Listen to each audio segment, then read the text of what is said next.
Fantastic. So thank you for coming either back again from yesterday. We had a couple of people in from yesterday and again today. So nice to see you, Jen. I just saw you come in too. I'll make sure I get you on my list. And for those people who've joined us from last week, this is the final of the beginners series. So it does go really quite fast. So it might not feel like that at the time when you're doing it, but when you think about it in hindsight, it goes pretty fast. And today we're going to look at more around a bit about what's happened with your developing, where you're at with your developing of your resource, but then also about then how do we evaluate not only our own resources to make sure that they're good, but if we're going to be looking at other people's to give them advice, or if we're going to be using other people's, how do we evaluate that? So we've got a good process to go through with that. So before we get into talking about the evaluating, what are some of the principles we should be considering, what I'd like you to do is think about the development of your employment skill or employability skill resource. So if you had a chance to actually develop yours, ideally you put it up into the Edmodo. So thank you, Meg. So I had a quick look at yours yesterday and I didn't get in again this morning. So if anybody's done it this morning, thank you.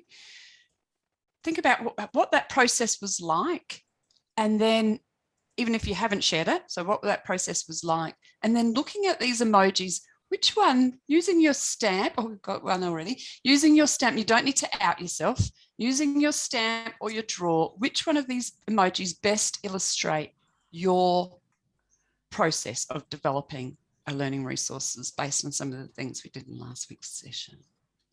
So we've got a couple of stars happening. Gorgeous.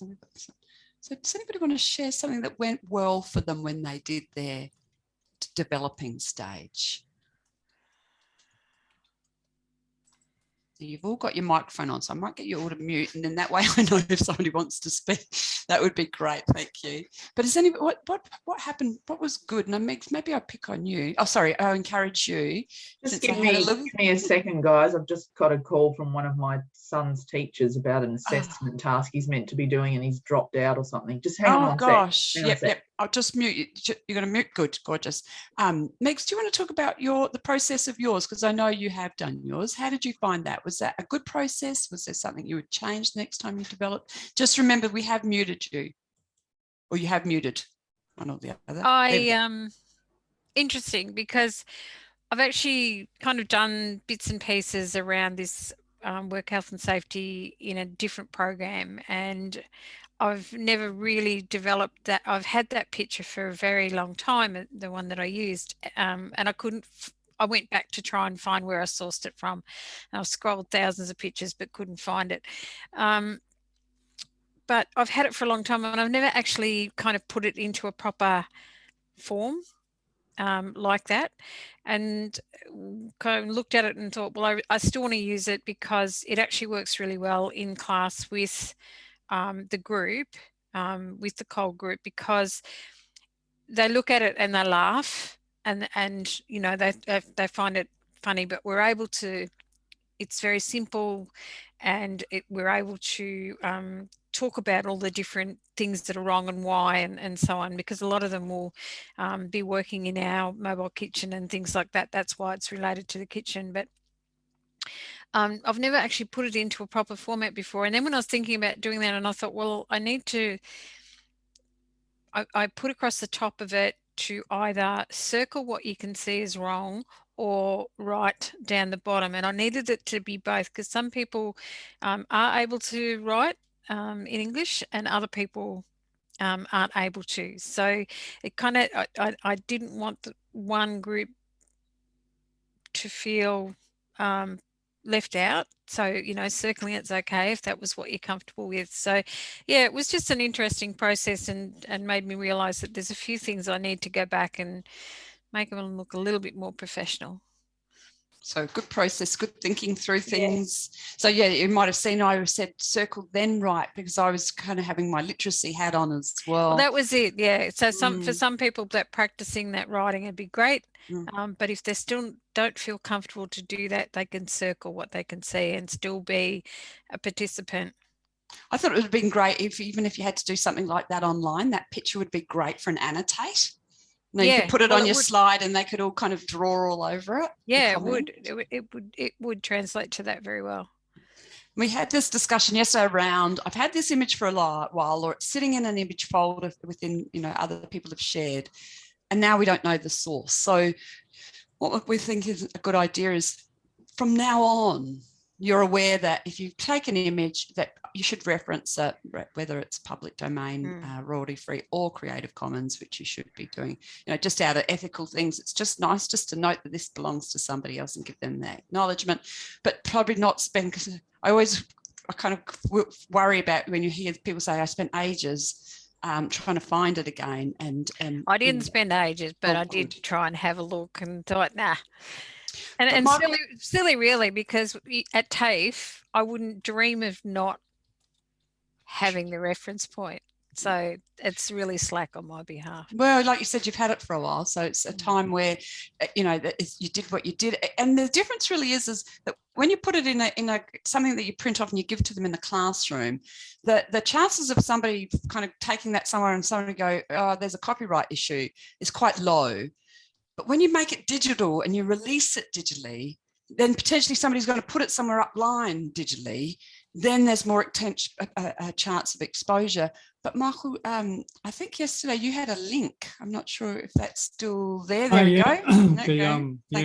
Google Images. It's you can use it to search for pictures, but you can also use it to do a reverse search. So you upload your image to it, and then it will try and find out where it's at, what site it's on. It's a bit hit and miss because, we looked at Pixabay last week and I had quite a few experiences where you'd upload the image you thought it was from Pixabay, and 1,000 other sites have used it as well. So it's sometimes hard to find the origin or the owner of that image, but it might help for some that are a bit quirky. So we're more about moving forward. So if you can do it retrospectively, fantastic. But from moving forward, acknowledge it there. I might just quickly do one more and then we'll move on into the session. A person who's here, if it's time or anything like that, but we understand, right? So we understand everybody's busy and certainly juggling, like Alison is trying to juggle homeschooling as well as a job and maybe even have time for herself. But was there any technical difficulties or anything where you wished you had kind of a mentor by your side that could help you? Anybody had any of those things in terms of the development process? Is there anything anybody would like to share about the development process? I will. I don't know why. Well, first of all, hang on. I need to it keeps reminding me that I should be in this session in my calendar, and normally when I dismiss it, it goes away, but it just keeps coming back. Anyway, time was my enemy this week. I decided after a discussion with both of you, I think after the first session, to try Padlet, which was something I hadn't heard about. And I used that as well as a dictionary to search language in employment job ads. So I used Seek, and I just found one job, and I just picked out a couple of words like customer and service, and I can't remember the other one. And then I copied the definition and pasted in Padlet sort of notes, and made a little Padlet that I shared up to the our Edmodo, but I only shared that up about half an hour or more ago. And it was just time. Like I was mindful of the fact that the images that I posted into the Padlet were images that just came straight out of the search from Padlet. And I was mindful that if I had had a little bit more time, I would have, done that, would have gone and checked where the images came from and credited them. But just probably a bit more time to play with some of this new tech, and, because like, I think, was it Meg was saying before, it just when you're not very familiar with some of these new things, it's like the time to become familiar with it and then be able to go, well, is this a good tool to use for students? So, and I'm mindful that if that's very tech heavy anyway, like, people need to know how to use something like Seek, people need to know how to use an online dictionary and copy and paste into Padlet and things like that. So there's a lot of steps involved, but I think in this day and age, that's I think part of the actual earlier parts of the lessons, or even a pre-lesson, would be learning how to use these sorts of things. And that's where people's digital upskilling, I think, is, including ours, is really important. Interesting one, that, because sometimes the orientation to the tool can be a really simple activity that's part of either getting to know you or like getting to know something about the course. So it can be related, if you're related to them, interacting with the technology, going from the known to the unknown a little bit. Can I ask, what is tablet? What are you referring to? A Padlet. Padlet. Yeah. It's like it's a board that, again, it's like an online board. You open up a page and you give it a title. And I mean, I could probably share it with you if I could find it, but I mean, I'm sure Alison and Mick have them, but yeah. I'm thinking a way to incentivize people to get into Edmodo would be mine's in there. Right? Yeah. So go in Edmodo. If you need any help, let us know. And you put like sticky notes. It's almost like sticky notes. You give it a title and then you put sticky notes, and you can insert pictures and text into each sticky note and sort of order them and things like that. Like I said, I'm very much a beginner. But yeah, like Mick and Alison mentioned that, and I thought, it sounds like maybe a way that I can, something new that's worth looking at to see whether that's something that might be, So one thing you might do, like you're saying, and I totally get it's Seek, which is heavy in text. Yeah. And then you've got an online dictionary, again, heavy in text. And then you've got, so perhaps what you could do is, we talked about adult learning principles and that people have experience, so that they, maybe you start with, well, what can you give me an example of good customer service? Yeah. And then a bad example. And it's funny because I used to do a lot of customer service training, and I used to say to people, tell me when you've had an exceptional customer service, and they sat and they had to really think. But when you said, tell me about bad customer service, they were like, maybe it's just in Australia that we've got that. But I mean, that was kind of pretty simple. But I was thinking about, some of the language students. I mean, you would also need to have some sort of translation in there as well. But also when you start getting into some of the language that they use in some job ads, even for people where English is your first language, like, I haven't looked for a job for a long time, but when you go and look in there, even just some of the titles of what they're calling positions now, it's like, well, really? That's what they're calling a job that I would have called it something else. So I think it's really kind of, you've got to unpick all of that stuff. It doesn't really matter who your learners are. You kind of need to understand the language that they're using. And I think that's really important, that you can't make any assumptions that people know what it is, or that even the teacher knows what it is. You got to go and study it first, and then make sure that everybody's on the right page, really. And I kind of probably wouldn't have thought about it too much before, but when you start looking, because as I said, I haven't looked for a job myself for ages, but when you start looking, if you actually burrow into some of the ads and things that are coming up now, some of the language that they're using is like, well, that's an interesting way of describing that, or whatever. But yeah. So sometimes Mick, I was going to say, just in terms of the job advertisements, sometimes it's partly their marketing is involved. Yeah. I know I used to work for a company, and then the director would come in who had a marketing background, and he would want to make a marketing pitch. So sometimes you've got that. Sorry, Mick, you go. Alison, I'm just wondering, as you're looking at this app, Padlet, what are the sort of ways that you're evaluating the app in terms of your students? Me? Yeah. Like, we talked a bit about characteristics of resources. and, you know, benchmarks for kind of good learning resources. Is there something similar going on when you look at an app? Oh yeah, like I think, yeah, if you're going to use an app, I mean, and that, like I said, that's really, like, I opened it, you know, maybe a week or so ago after you two mentioned it to me, and started to have a play, and then went back today to sort of make it like how it would be in that student activity. But look, I think the most, I mean, there's so many of them out there now. Like the other day I was, you know, like, I think it was Sylvia who said that she was, you know, teaching, you know, 50 people, 300 people. I was also went back and taught my tutors how to use the annotate, thanks to you too.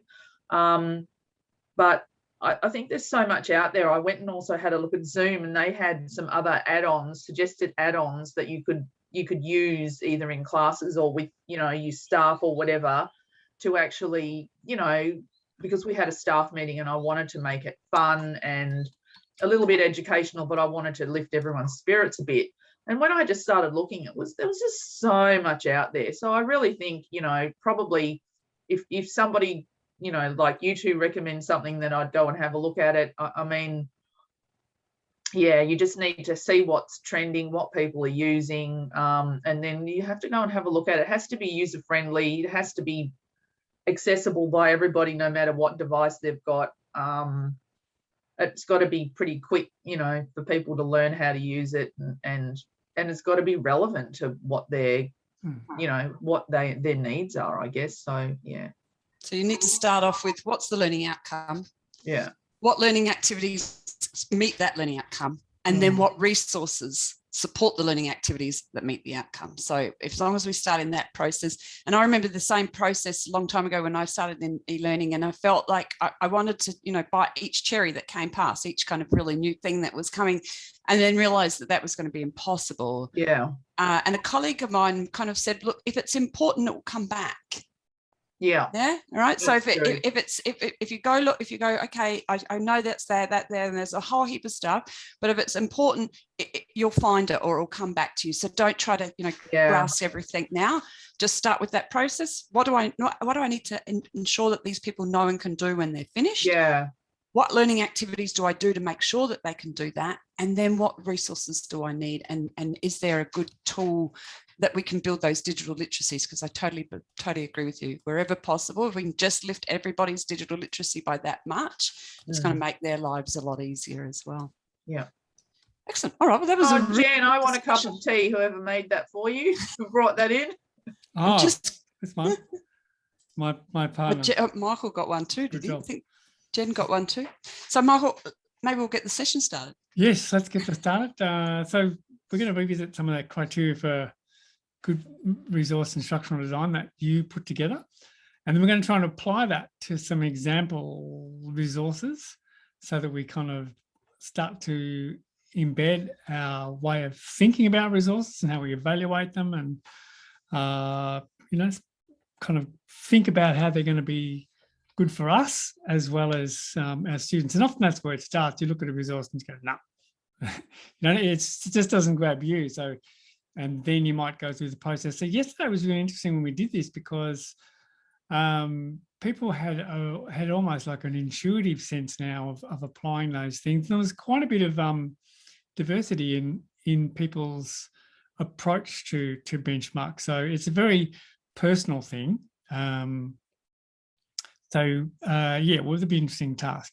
Then we're going to talk a bit about how you might carry on the skill building around resource instructional design once this is completed.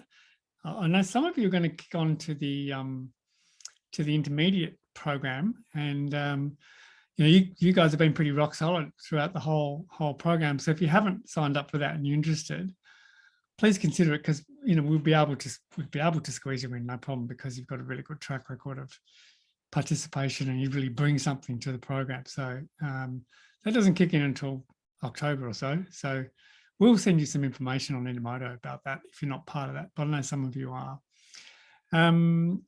And then, yeah, we're probably going to give you a little bit of time. I've had a couple of requests and emails, people saying, you know, I'm really, really quite busy. and haven't been able to get the things done. I think a main thing we want to get, and we'll talk more about this, is get your task done, have a go at one of the apps or tools to create your resource, share it with us all. If you've got time, go back and provide some feedback to one another, because it really is like a community of practice we're wanting to build in these programs and leverage your experience with each other so everybody grows. And then give us a bit of a feedback post, which is a personal reflection on the program. We can get through that, then we can inform Val that you've completed the program without too many dramas. So if you need time, Alice and I thought a week, so maybe the end of next week. But if you need more time to do that, and it's time and work and dentists and tenders and all these sort of things getting in the way, then just contact us and we can make an arrangement, no drama. All right, let's kick on to the next slide. So this is Thank you for that, Mick. Oh, no drama. I mean, it's thank you. Thank you very much. I read an email from Sylvia this morning saying she's written 3 tenders or something this week. I thought, oh God, I remember those days. Nothing else happened in those weeks except the sun going up and the sun going down. So yeah, it's all good. She's still here, and so we want to get them over the line pretty much. So look, here's can you see the bags in my eye, Mick? Sorry? Can you see the bags in my eye, under my eye, with the tenders? Look, I would never say that to somebody with the microphone going. Just kidding. But I can send you a direct message to confirm that if you like. Oh, you're looking fine, looking good. But thank God for the blur, eh? It's really useful. So look, what this is, yeah, it does look great. What this is what you gave us in the first week, I think, when we asked you what did you think the characteristics of good practice learning resources, and these become like a bit of a start of a benchmark that you might have. So these are really quite different from the ones we had in the beginners group. So we've got lots of things that kind of relate to the function of it, like it's real world, it applies to something that students want to do. It might be transferable to other contexts or other situations. It's current.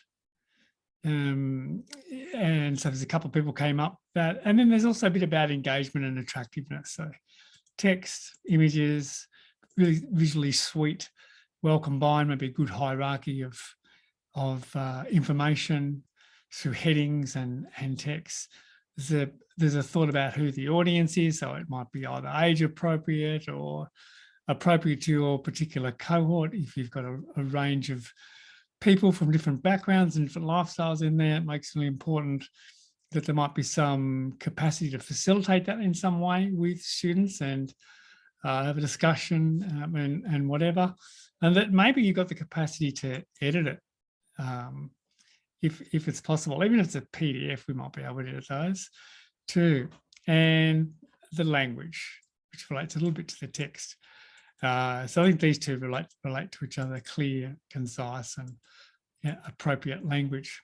So what we're going to ask you to do is think about these and keep in the back of your head. But maybe it's a bit busy on the board. But if you can squeeze them in, you might have thought of a couple more since we've begun this session, since you've begun playing and designing yourself and evaluating resources.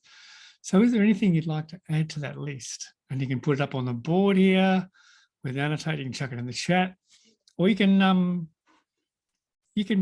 open up the microphone if you like too.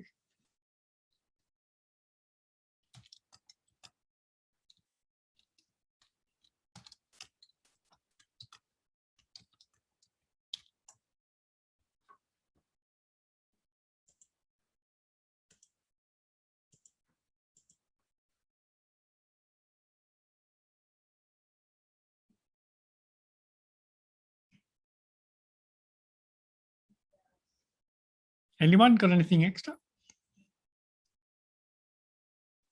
It's a pretty the jargon of an industry changes too, yes. So that the needs that need to be current as well. And sometimes with the jargon dates, how long ago you were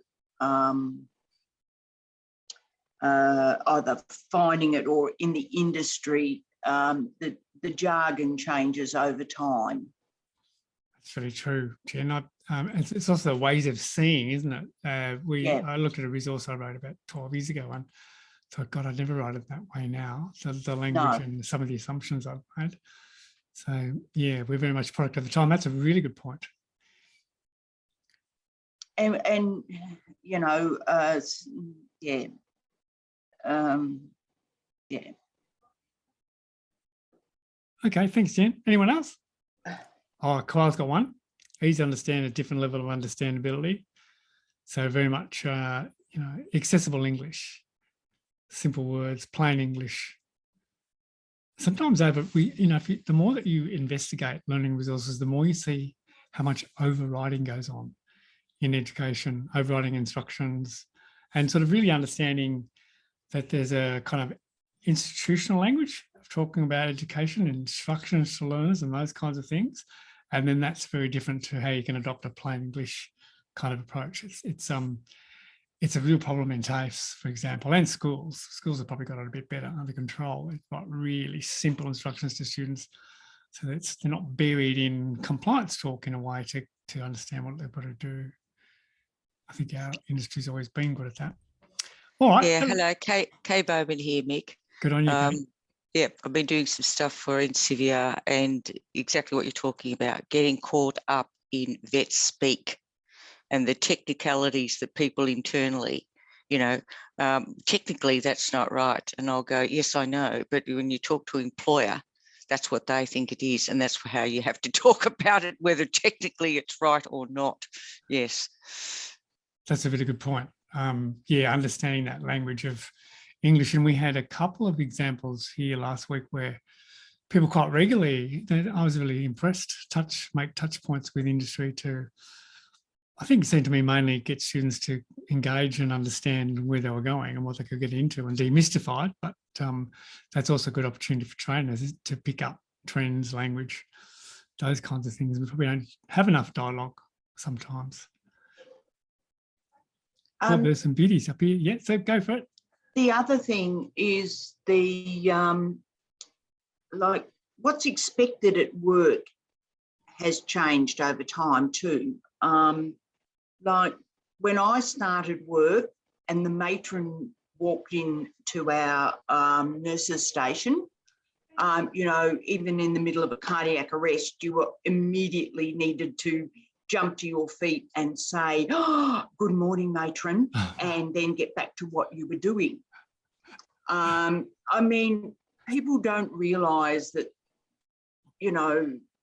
how you approach a manager and all these sorts of things had changed over the years. And, when they think about, you've still got to have really good manners when you're addressing your approaching an employer or, whatever.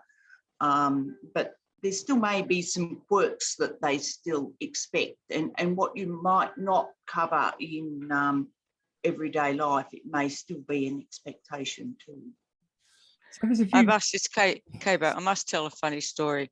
I was working with a young people's employment officer and he managed to get this young guy a job. And then he was rung up to say he hadn't turned up on day 4. And when he rang the young guy, he said, "What's going on, mate?" And he said, "He kept telling me what to do." Yeah.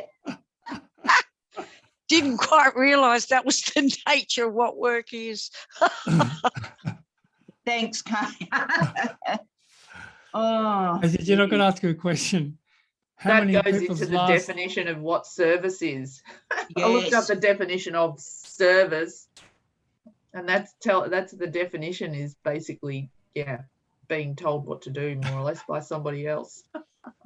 It's also that hidden language of things like decision making and turn taking and taking responsibility and contributing to decision making and not tuning out, all those kind of intangible things that are often, difficult to get across in a resource. And we had a discussion last week about the facilitator being a resource, or even your ex-students being a resource to come in and illuminate those things that sometimes a resource or an activity can't completely do.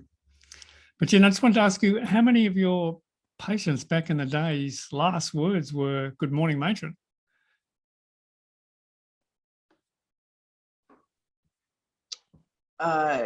Yeah, good morning, matron. She came and did her round every morning. That's fantastic. All right. Every morning she came, and she knew everybody. She had her little book, and she came round and she would stand at the end of the bed with the charge nurse and say, good morning, Mrs. Such and Such, or Mr. Such and Such, or whoever. And but she knew who everybody was. She knew where everybody's bed was. She was nothing got past her. Absolutely nothing got past her. Beautiful. That's what you want in hospital. And you know, it was not like we have today. We've got Facebook and all these sorts of things. It was like she had that big royal veil that she wore was like her ears for listening to what was happening on the wards. And if anything was happening, suddenly you turn around, and we had a story building, and suddenly you'd look around and there she was. She had her absolute ear to the ground. Thanks, with Jen. No technology, no nothing. No Thanks for sharing that beepers. story. We didn't even have pages in those days. I'll just bring us back to this. Thanks for that. Of course. A couple of here about jargon, but application, that's a really important part of resource building. One of the problems we always have with writing learning resources, it's easy to write information. It's a little more difficult to write a case study, but it's actually quite easy to get to use that knowledge to think about how a student might apply that knowledge. So think about all those situations, and somebody mentioned before having stuff that was fun, made people laugh, but also shocked people a little bit. So sometimes seeing examples of the wrong application of knowledge is a good discussion point, because it creates some ambiguity. And whereas, you know, if you kind of always show the right thing, it's almost like you're pouring that knowledge in. So those things can make really good case studies and activities as role plays, all sorts of things as well.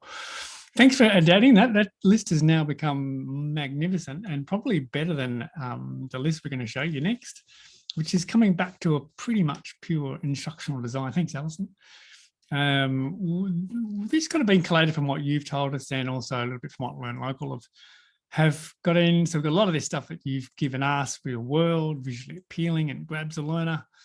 There's a nice balance in the organisation of information, the text and the visuals hang together in a way that's not too confusing and shows a hierarchy of the information that you want. So the important things you want to draw attention to, things like your headings and subheadings to divide information up, and then small bite-sized pieces of text in the paragraph. And that's all you kind of need. There's a bit of different schools of thought about different uses of font, whether you just use a single font or use a couple, but that's up to you, as long as it's clear and simple and doesn't have too many curly braces or any of those kinds of things. And you can use it in different modes. We talked about, Alison mentioned something, I think Megadone, that you know, could be used in a variety of different formats, which is always useful. The attribution is really important as we go forward, and file naming conventions, obviously, to help you find information, but also, you know, to enable others in the organisation to find and reuse those particular things. So I'm going to ask you for a minute just to kind of give us some feedback using your stamps in the annotation. A green if you agree with it, question mark if you're not sure of its importance, or, you know, recross if you disagree with any of those.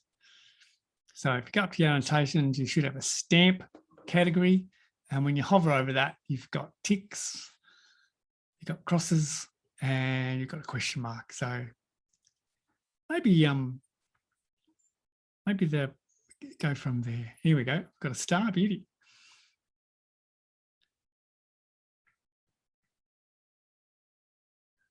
This is always the really interesting thing when you're facilitating online, is that when you ask people to do an activity like this, there's often a bit of a delay, and you're sitting there watching, hoping, think, is anybody going to post?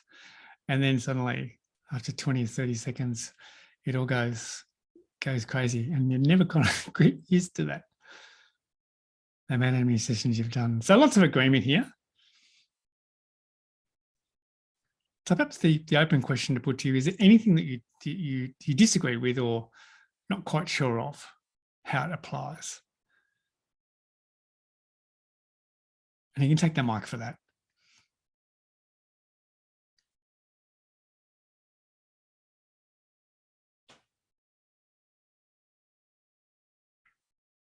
I just noticed Alison's point about writing simply is hard.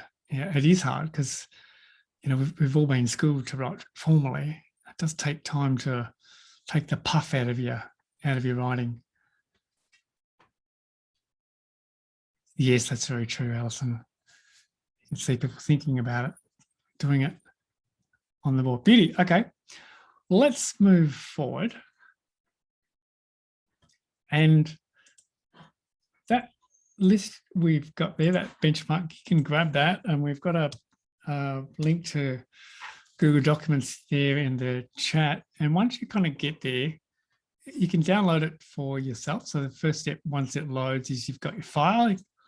And when you select that, you will see a drop-down menu with download. And then you can download that in a variety of different formats. But if you want a Microsoft Word version, then that might be good. You can use it as a bit of a checklist, or you can add your own and use it as a handy reckoner for evaluating, or maybe sharing it with other people in your organisation. All right. So how do we use this criteria? Well, I guess benchmarking is kind of about applying criteria to a particular situation or a particular demonstration or performance.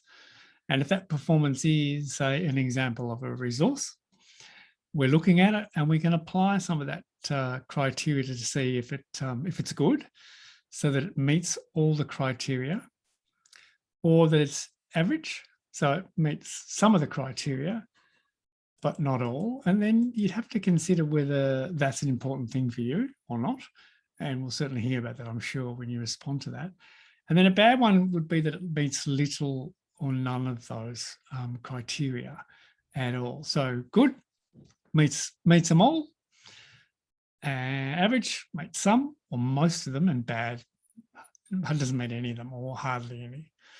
So I think we'll see now how you might apply. We're going to do a little activity here. So here's an employability resource from a manual. I'm not going to speak too much about it, I don't think, but what I'm going to do is I'm going to launch a poll, and I'm going to ask you to tell me, according to the criteria we now kind of understand, do you think that it's an example of good instructional design, average instructional design, or bad instructional design? And we'll give you a minute or two to think about that as you apply some of those criteria, colours, organisational knowledge, attribution, if any, colour, text size, real world relevance, currency, all those things. It's a really exciting topic, workplace law, and it's probably the greatest challenge you face in employability, is talking about laws and policies, because they're very abstract.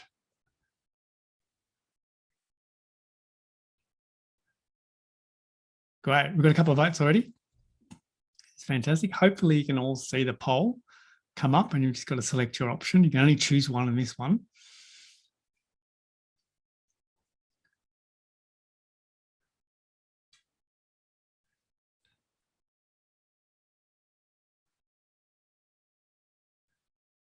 Okay, votes coming in thick and fast.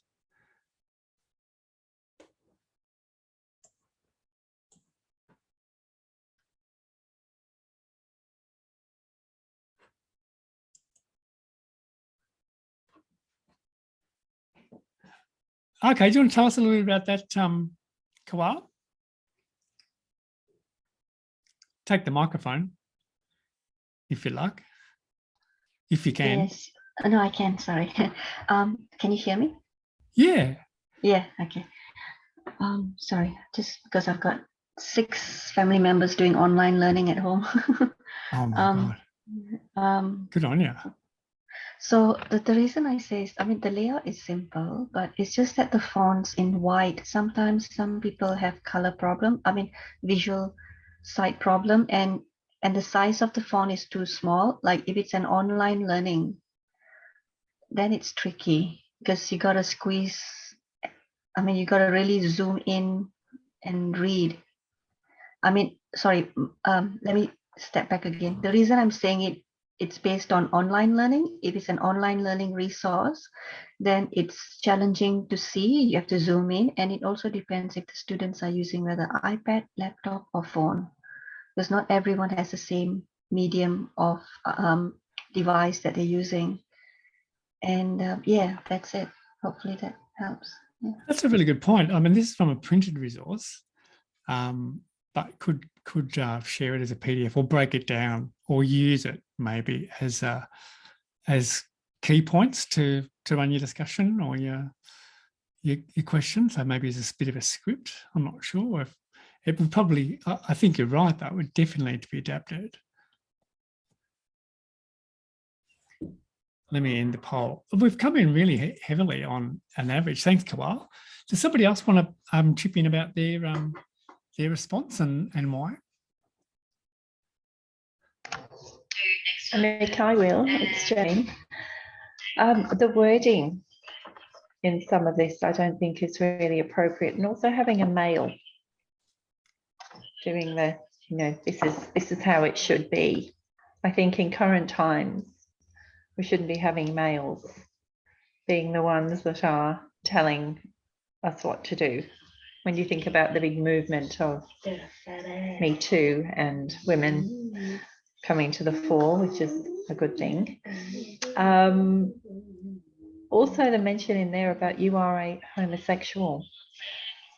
I think we have to be very careful about how we word sexuality now and not be specific like that. So it's been a bit outdated. It's a bit outdated. I think so. Yeah, I think so. Yeah.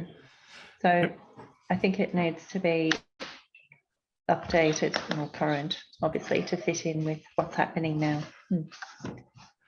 Okay. Yep. Fantastic. So good currency, a bit small. Remember, I should point out this is an A4. This probably turned out, so it's a bit small if you kind of see. I appreciate that. Anyone else? Because all of you have gone for average, so let's hear from someone else.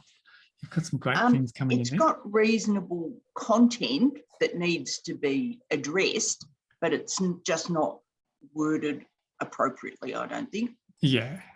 Yep. So it needs a bit of a rewording. Rewording.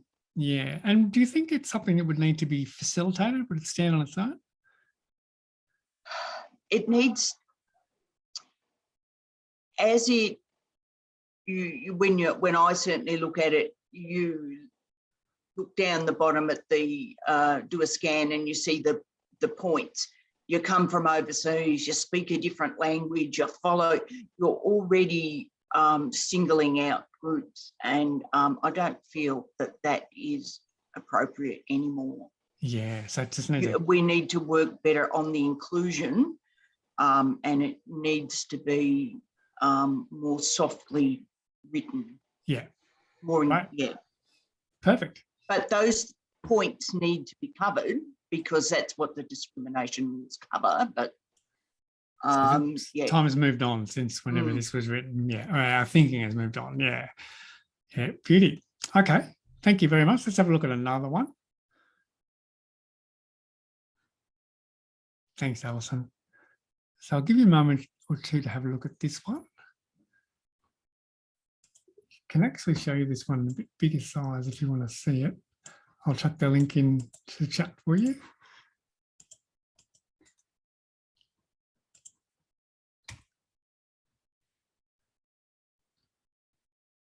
And I'll relaunch the poll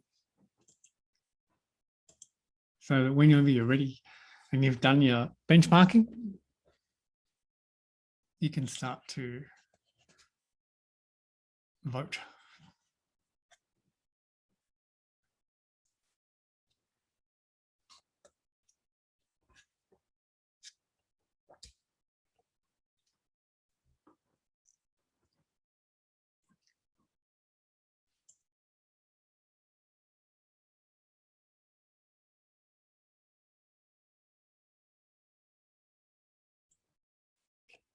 Oh, this is good. We've got a bad and we've got a good. We've got the extremities. As a Liberal, I love that.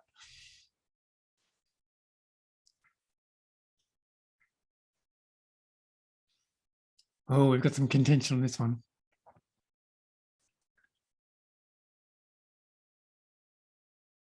All right, so let's hear from one person from each of those camps, because we've got someone in each camp.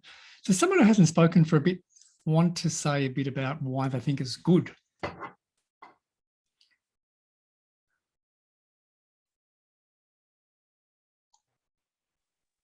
I don't know if there's anybody else, but I said it was good. Does anyone else want to talk?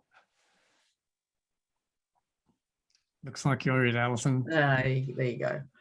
I found it easy to read. The green with the do's to me, you know, green traffic light. The don'ts with the orange, you know, more like something that you don't do. The pictures, you know, helped with the text, and yeah, I just found it easy to read, and it was pretty explained well what you needed to do in a fire situation for me. Okay, thank you. Let's hear from the average. We had one person come up with an average. So let's hear that one. Who is that?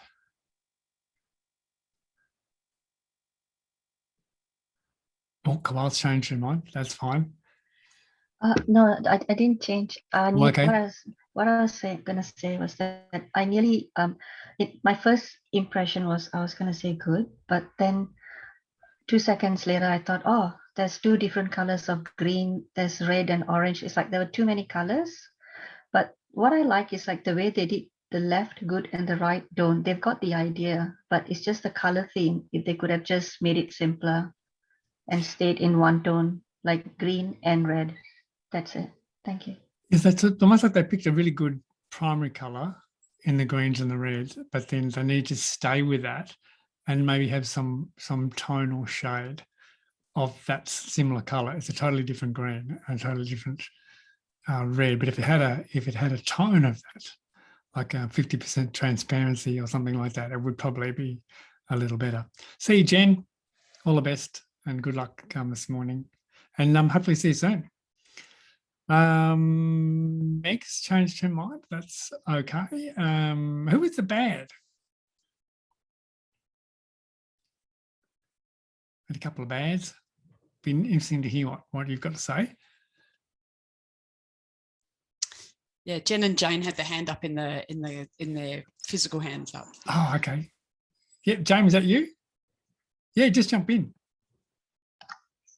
I just found it really busy and confusing. I'm thinking of the cohorts that I work with, and I think they would find that quite overwhelming. All of the colours, even some of the images, if you didn't have the wording there and if they were not able to read, I think they'd struggle with what some of those images represented. Yeah, okay. Would it lend itself to maybe a small group activity to kind of tease that out and sort of think what they think the key messages of that might be? I think you'd have to facilitate it for sure. And if you cut them up into single phrases and hand them out to pairs or something, good. Yeah. Okay. So, but visually, I just don't find it appealing. Yeah. Okay. And is that's the graphics and the colors? Mm-hmm. Yeah. And having images on different sides and the words. I don't know. Just to me, it just seems messy. Okay. For the cohorts that I work with. Yeah. Yep. And I think that point is fair, Sylvia.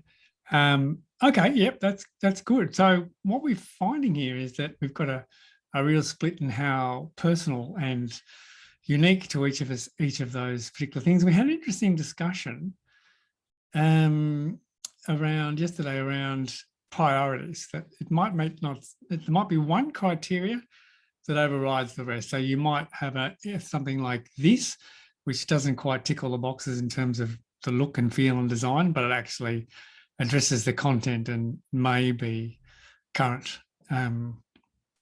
So it is interesting that people also have different priorities too, into what they would accept as an average and a bad, and go ahead and use it in any kind of sense, in any event. I think that's about isolation switches, but I'm only guessing, Alison. If you've got one, you flick it off and get the hell out of there. All right. Well, look, thank you. Now we're going to go take this a little step further, and I'll hand over to Alison. Thank you. Just let me clear my mouse back from my stamp. So yeah, we're going to get you to continue to use that checklist. So I'll put the checklist, I'll put it in again if you didn't get a chance to look at it. So I'm going to do a breakout room. We're going to, so first of all, make sure you've got that list, even if you're just looking at it. If you haven't downloaded it, that's fine. You can download it at another stage. Michael shares all of the chat. So everything we put in the chat, any links we put in the chat, gets put into Edmodo. So if you miss something, you think, oh, that's right, I wish I had clicked on that link, or I did click on it, but then I closed my browser. Then in Edmodo, when we get to post those resources up, just go into the chat and you'll find links in there as well. So first thing is make sure you've got access to that. The other thing what we're going to get you to do is always remember in a breakout room is one thing, open the chat. All right, so open the chat, open the chat, open the chat, and then all the instructions I'm going to give you now are going to be in that chat, and make it more fluid. Unmute your mic if you can, put your video on, great, and whatever, and keep an eye out for those broadcast messages. So what I'm going to do, Michael's going to set up, or one of us is going to set up in a minute, a couple of breakout rooms. So how many we've got? We've got 2. So maybe Michael, I think we've got the 3 resources. Maybe we could get the 3 rooms, but just let me give the instructions first. So I'm going to come around into each room and put your link in your chat. So you're not going to have your link until you see me pop in your link. Look for the chat with the information in it. And so you're going to have in one tab on your browser the good instructional design checklist. So maybe nominate somebody to be in charge of that, to read that out and record the results. And then other people looking at the actual resourcing and discussing according to each of the criteria, whether they think that criteria they've met a good, met it as an average, or they've met it as a bad. And then what we'll do is we'll get you to come back and we'll show the images, we'll show the resources, and we'll get you to tell us why you thought it might have been good, average, or bad. So before we build and release the breakout rooms, any questions about accessing the checklist or what to do when you get into the breakout room? I think we're all good to go then. So I'll come around in a moment and pop that in. So in that time, you should be able to nominate who's going to be looking after the checklist. Nearly everybody's in. I might just mute myself first. Where am I? So Kay is still there. That's right. I'll go in now, Michael. Okay, I'll flick around in a minute.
can't hear you, Meg.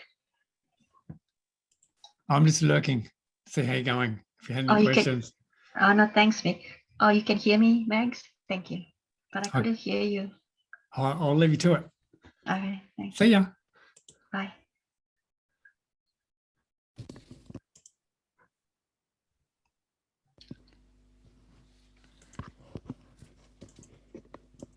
You, but it's Yeah. how It's I'm very, finding it's, the writing is very small. it is. Yeah. I like the idea, but you sort of got to turn your head on the side and you can only see some of them. You can't see all the ones All on the of right them. or the left. Yeah, so if this was an online tool, I think that would be a bit challenging for students to see it and read it. I can't see the ones on the side. Do you want me to write this down, or do you? Well, let's go through the criteria. Okay, so if you have it open, and I've got the criteria open. Yeah. So the real world example with accurate information that can be applied in the learning activity by the learner. Well, we're assuming that it's accurate information. It is a real world, it's a publication, so yeah.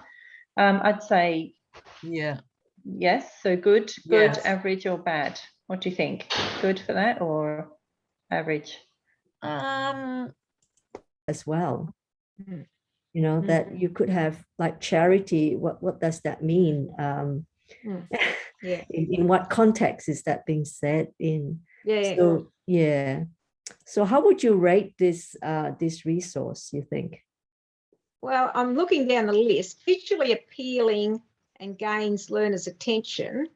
It probably is not too bad, but it's got too much writing, hasn't it? Yeah. They could have got down to 6 points or 5 points. 8 points is about 2, 3 too many. And then would not remember the after those two. No, they won't. And there's too many words in each line. There's the font's clear. It's appropriately named. It's attributed. It would lend itself to different learning modes. And it is okay, but it's sort of got to be modified a bit. And it'd be okay if it was in. It's okay for both electronic and handheld. Sort of a half and half, I think. If with a bit of modification, you could certainly use it, couldn't you? Yeah, for me, I think, like I think there needs to be quite a lot of things that need to be modified. And I think if we can find an acronym, I think that would be really good and easy for people to think. So for me, the pictures, it's very Anglo-Saxon, if you like, and I don't know, being appropriate as well. It would not. And I think if we were to present this to someone from, let's say, a Muslim background, the proximity of the listeners would also not be appropriate. So good, the good, the bad, or the ugly. What do you think, Gay? I think with everything, needs a lot of modification. And the other thing is, though, it needs facilitation every time, doesn't it? Exactly. It doesn't jump out, you know, what they're actually doing. They're smiling, but better listeners, it doesn't jump out at me that they were listening with even with the image. Correct. It just looks like two friends talking. And sometimes when you listen, you got to listen in a negative, under less than ideal conditions as well. So how do you do that? Would you put 2 ears in there, you reckon?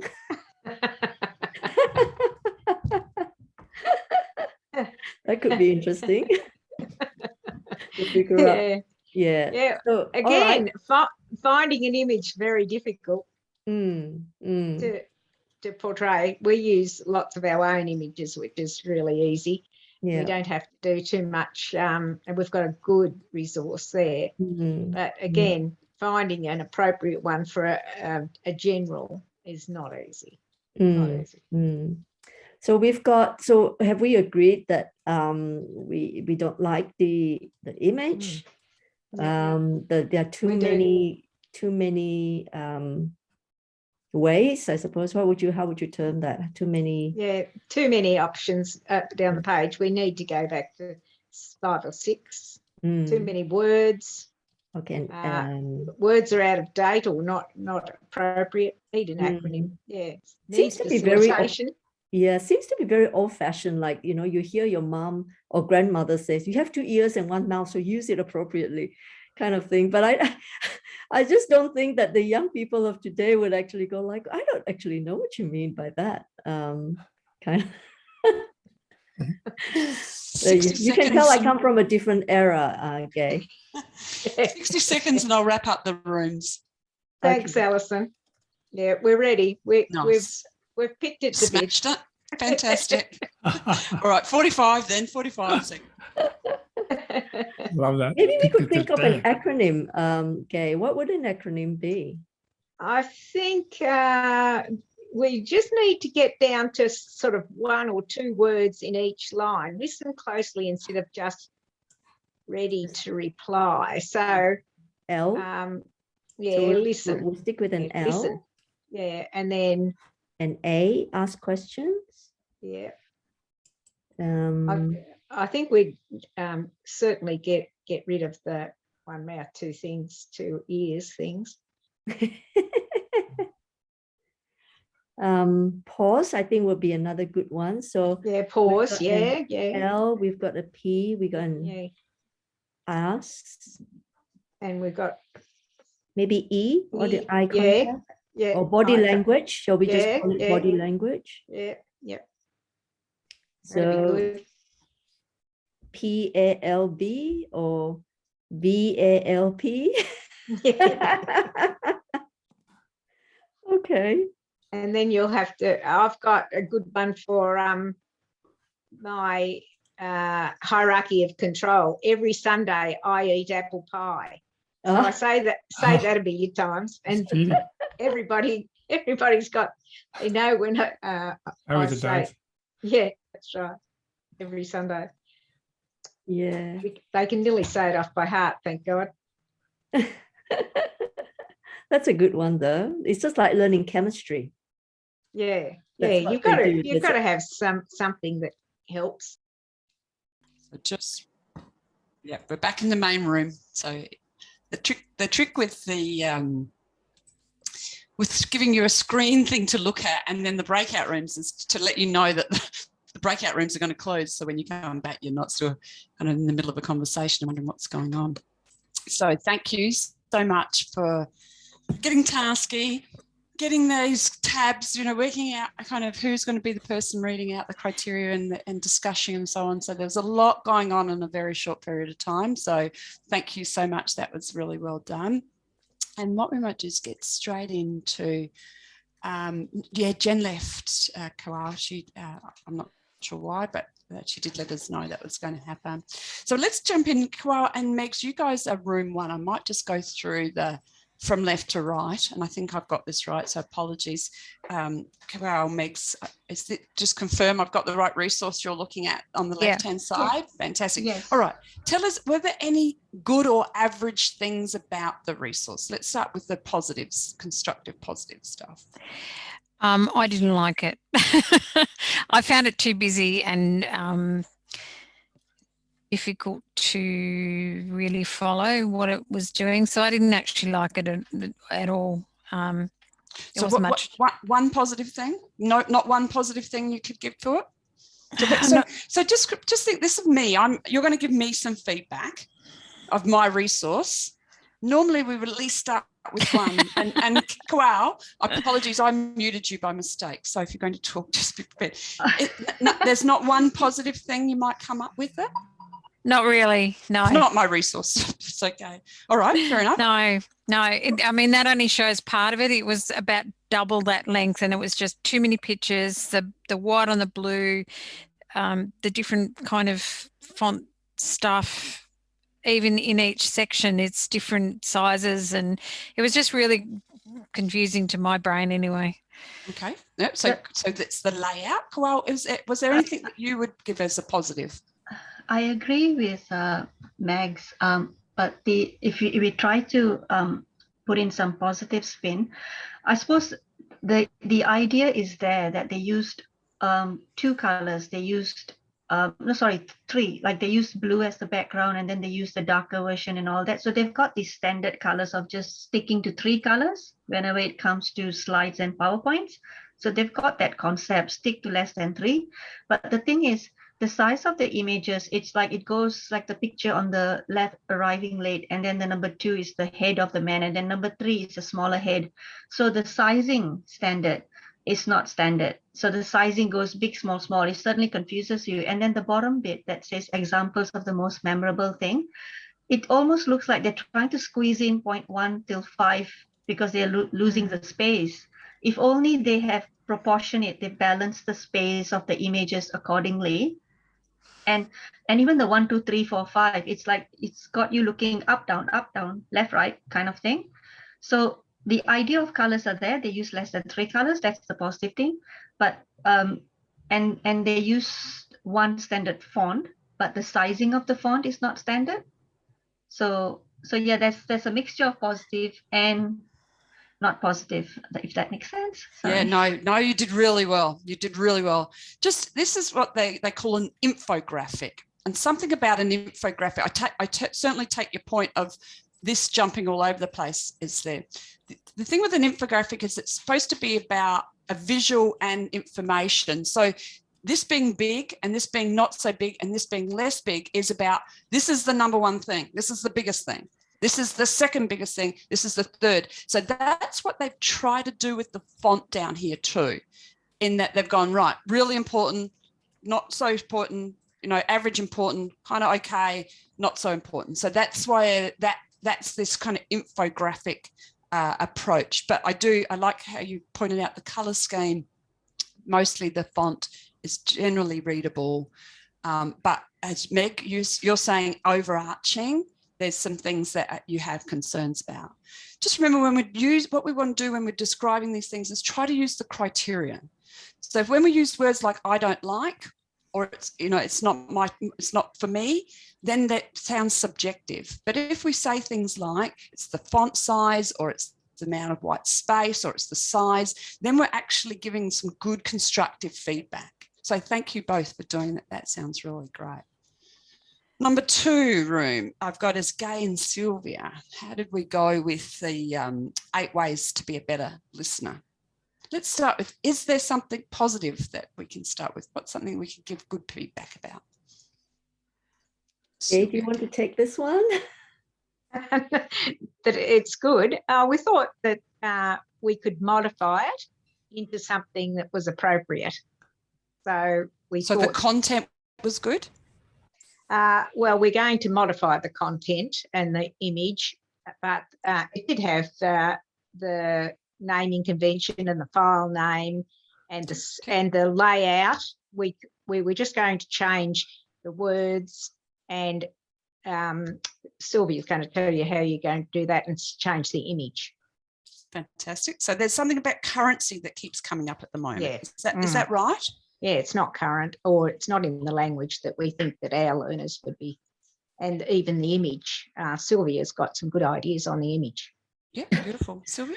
Yeah, so we thought that the image was like, if I were to present this to my multicultural cohort, the proximity of the 2 people would just be deemed unsuitable. And also it's, it's just lends itself as like being a listener is only going to be happening in happy occasions rather than, there are many ways times when you need to listen. Gay and I also agreed that there were too many pointers, like 8 people wouldn't be able to remember. So maybe one of the ways to do it is to change it into an acronym and just pick words. So in terms of content, we didn't feel really that it was a good enough material without having to facilitate it. So we would need to facilitate. If we were to take this as it is, we would need to facilitate it and really explain. And some of the jargon, like 2 ears and 1 mouth, probably happened in my grandmother's generation. You know, the young people would never, I think about it as, yeah, I've got 2 ears and 1 mouth, so what, you know, kind of thing. And yeah, and so that's our thing. But the good thing that came out of it, and both Gay and I agreed, is I think the font size is good. And it's eye-catching, like 8 ways to be a better listener, but could be could be reduced. And that where this resource come from is clearly listed. Fantastic, beautiful. So you're describing in line with the criteria. So you know, you might say I don't like it. That's fine, but always describe it in line with the criteria, because then people are you're justifying what it is, and people can understand and then improve on as well. So fantastic. I love how you've described all of the positive and ways of improving. For my last group, Alison and Jane, I'm going to bring in the resource. I'm hoping I can get it down to a size, because on the screen that you could see there, let me just see if I can get it down. Excuse me, but you guys go again. If we can start with something positive. I'm just going to quickly say something, and to let Jane know as well. I've got to actually leave in about 3 minutes because we're meeting with our new ACFI boss in another Zoom. So first of all, we were looking at the one that didn't have, that you couldn't see all of it, but I actually, I think we both thought that the colours looked good, and generally when you look at it, it's sort of appealing and it draws you in to have a closer look at what it was about. Jane, do you want to say something about the key? Yeah, one of the things that there's no key to explain what the different colours are all about. I also think there's probably a bit too much dark colour there, that maybe a little bit of white would have helped the readers to see what was going on. And Very to be small. used, yes, very small, the writing. Countries. And also we couldn't actually see the file name on there to say where it was from. What's the other thing that really jumped out was, yes, the font sizes. It would have to be facilitated, and if it was used online, I'm not sure how successful it would be, this image. I'm not sure. I think it's very, very tricky to see it. What were the other criteria? Just exit that full screen a second. So yeah, we don't know what the pink, the orange, the blue and the red actually mean. No, we just deduced that they are parts, different parts of the globe, basically. Okay. Different sort of areas. Yeah. So Europe, Asia, etc. So the actual font in Africa style might be okay, but the font size is very small. Yeah. Fantastic. All right, sorry guys, I'm going to have to. Good luck with your new boss. Now. Lovely to meet you. See you in Edmodo to wrap up. Yeah. All right, let's wrap it up, because I can see we need to wrap up. And actually, sorry, could I just add also with this particular one, this probably would have been much easier to read had it have been in a bar chart rather than a circle. Maybe a graph. Yeah, a graph would have been easier to see. Like that. Yep. Made it. Yes. So hard to compare, isn't it? Yeah. Fantastic. So great feedback. So the point of those exercises are for you to come up with those critiquing skills for yourself. So when you're looking at resources, other people's resources, what should you be looking for? But then building on from that, when you're helping others build their resources and then choosing other resources, talking in terms of the criteria to get that objectivity as best as we can, language. So we're still saying, this could be improved, and leave it a little bit less subjectivity. So talking about contextualizing, I just wanted to let you know, I'll put a link in the chat. I was going to do a demo, but I think it's pretty straightforward. Somebody talked about if you have a PDF. So if the 8 learner one was a PDF, so, you know, Sylvia and Gay said there's a good starting point here. We'd want to make changes. If that is a PDF document, potentially we could actually put it through one of these websites. So let me grab you the chat, the link to this. So we've got it in the chat. No, I don't have it here. That's very silly of me. Anyways, I'll get it in the chat in a moment. So there's a number of these. And basically what you do is you would download the file and then you would upload it into this website and it would actually change from one thing to another. So I'm just going to show you. So this is the one of the pre-accredited quality framework documents. You can see it's in a PDF format. And this morning I ran it through this PDF to Word, and I was actually able to come up with, have I got it here? Yep. So I was actually able to turn it into this document, which means I can edit it. So you can see it doesn't come through perfectly, but it does allow me to take a PDF if I have the right to do that. So obviously I don't have the authority to be making changes, but I just thought this was a good example to grab. And I can quickly change from a PDF to a Word. And thank you, Michael. I'm not spending hours trying to reconstruct something. So hopefully that's of use to you guys. And then I think we might need to wrap up. Maybe I'll just say this one thing because we're going to get you to brainstorm. So we are going to wrap up. This is the final session. But we as educators always want you to launch off. You know, we don't want you to go, right, finished. It's like, well, where are you going to, what's your next thing you're going to do? Michael talked about letting us know if you haven't enrolled in the intermediate course starting in October to let us know. We can get in the background and see if we can get you enrolled in there. But there's other ways to continue to grow your instructional design and your reviewing of resources, developing of resources. So I'll just be quiet for a moment and let you quickly read through those that are on the board.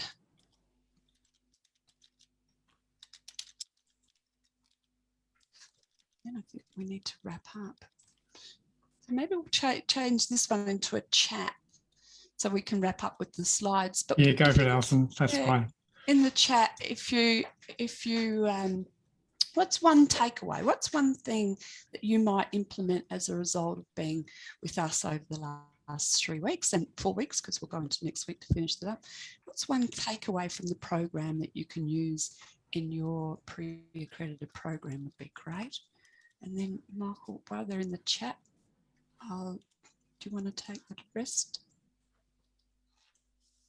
Yeah, so look, it's been a really good journey. We've had some really interesting things come from you guys, really great experiences, and it's been really exciting learning opportunity for Alison and I too, which has been great. So how it works is that Val will issue with a certificate of participation, and they'll also send you a survey once we let them know who's kind of finished the program. So there's a couple of steps. You've done your upload of your resources for most of you in that first week. And then what's outstanding for a few of you is to then upload your resource using one of the tools that you'd selected. So Alison was talking earlier about using Padlet. Looking at each other's work, give a bit of feedback. There's been a little bit of that, which has been really nice. And then a final reflection on how you might continue to use your instructional design skills to develop. So, you know, the kinds of things you'll take away and be able to apply in the rest of the group. We'll send you an email today, tomorrow, just repeating what those instructions are to hopefully get you over the line. And we thought we'd give you a week to kind of get the loose ends tidied up. And if you need longer because of stuff going on, then just approach us. We're pretty easy. Like to get you that certificate if we can. So if you've got any questions about it, just please let us know.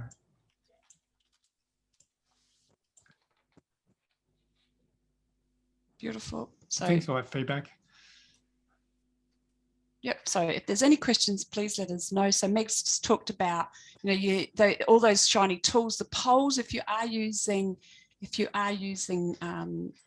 Zoom or any other tool, they normally webinar tool, they normally have polls in there, but I can find you a quick link to how to build a poll. They're not too tricky with the polls ones, and the Padlet one is the same. It's a nice simple tool, simple for setting up, that's why I like it, and simple for users to use, so they don't need too much instruction too. So let us know if there's anything you want to do that.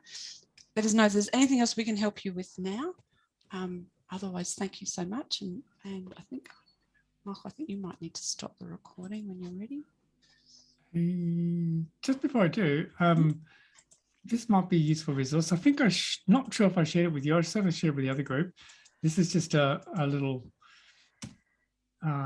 collection of various tools, and you can break them down by categories to look at maybe creating some of those resources. So some of them are paid and some of them are free. You'll have to check that out, but it can be a good starting point to see what can I do if I want to do a poll, for example, or what if I want to create an infographic.